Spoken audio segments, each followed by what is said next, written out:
Okay, what I've got here is I've got my Raspberry Pi 400 set up with running dragonOS and my hackRF. I'm just going to show you a few things on it. Now, dragonOS is pretty good because it's got all the kind of SDR software pre-installed, it's got the drivers pre-installed. So basically, you just boot it up and plug your stuff in and run the software. It's really quite good. Now, I'm running it on a Pi 400, and you can just download the image on the SD card, burn it onto that, stick it in, turn it on, and away you go. But you can also do it on a virtual machine on Windows. You can also actually install it, or if you've got like a spare computer you don't use, you can actually install it as an operating system on an old laptop, or you can install it as on a USB stick and boot it from the USB stick. So there's quite a few options, but it's pretty good. I like it on my Pi, basically. Now, show you a couple of software. Now, the good thing about get this up and running. See, there's quite a lot of software already pre-installed on it.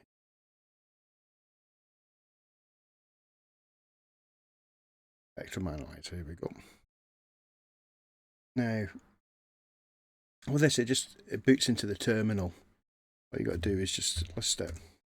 You've got to run that script, that hackRF sweep Spectrum Analyzer Linux.sh script. But what you got to do is put dot dash, you highlight it, piece selection, save you typing it. Just enter that in to it. Okay, now this only works with the hackRF because it uses the sweep function, but it's pretty good because you can sweep quite a lot of the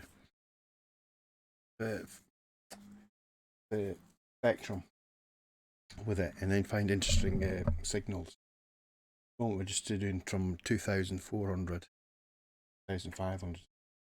Can't really see much, but let's turn the gain.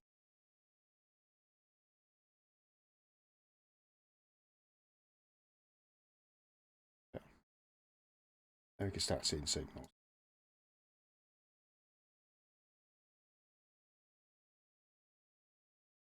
That's it.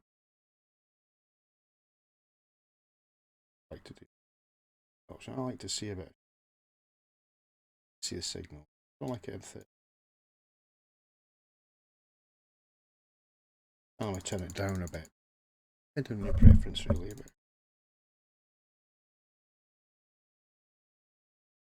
You can see that the signals that you can see in there. Obviously, you can see them in the bottom as well.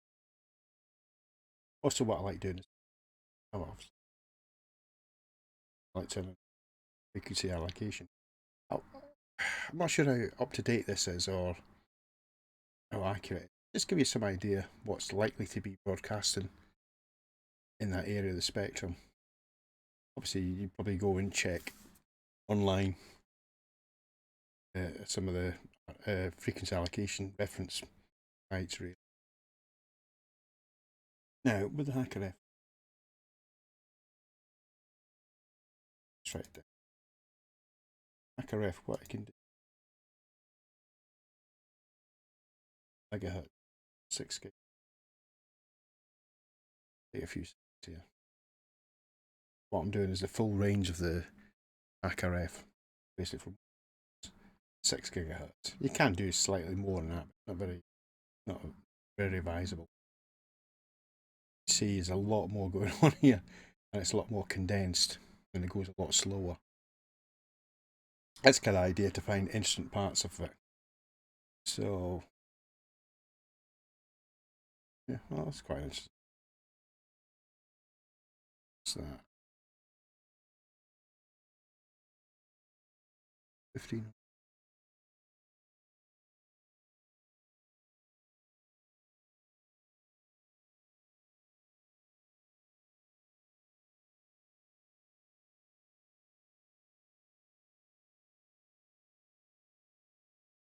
Basically, you can almost like zooming in, really.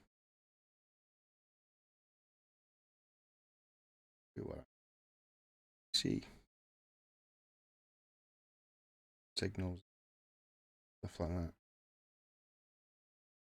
So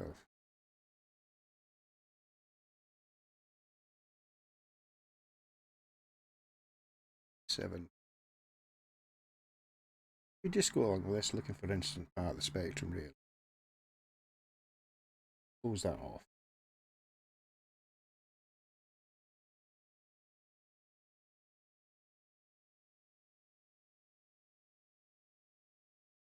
Probably see how.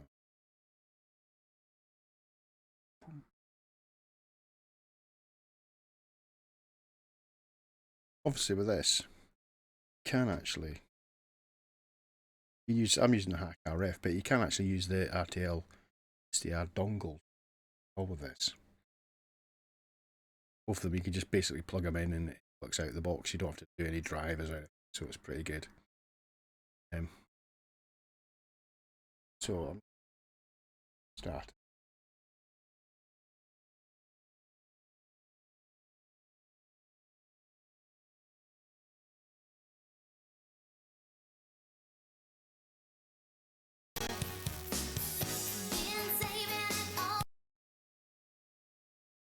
Of that strike on that. As you see, there's all signals there.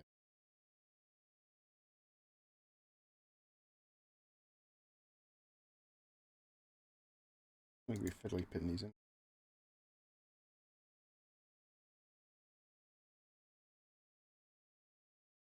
7.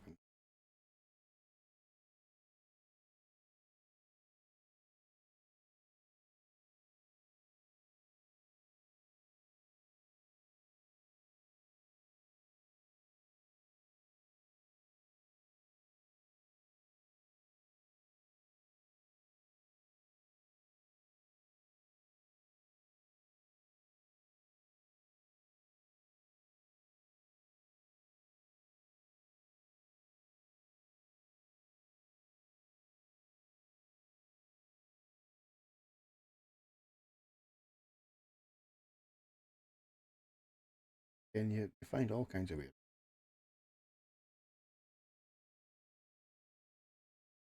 Signal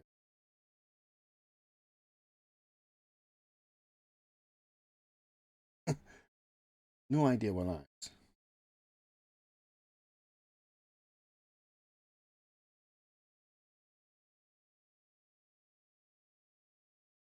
Changed.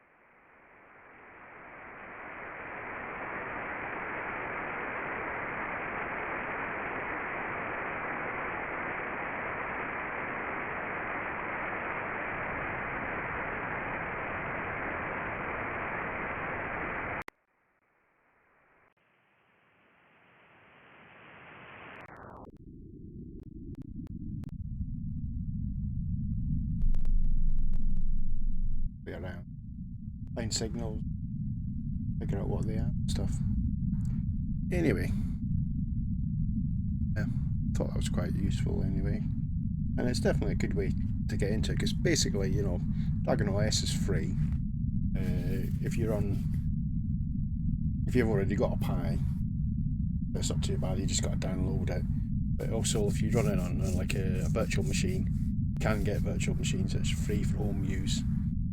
And also, if you can also boot it from an SDR stick.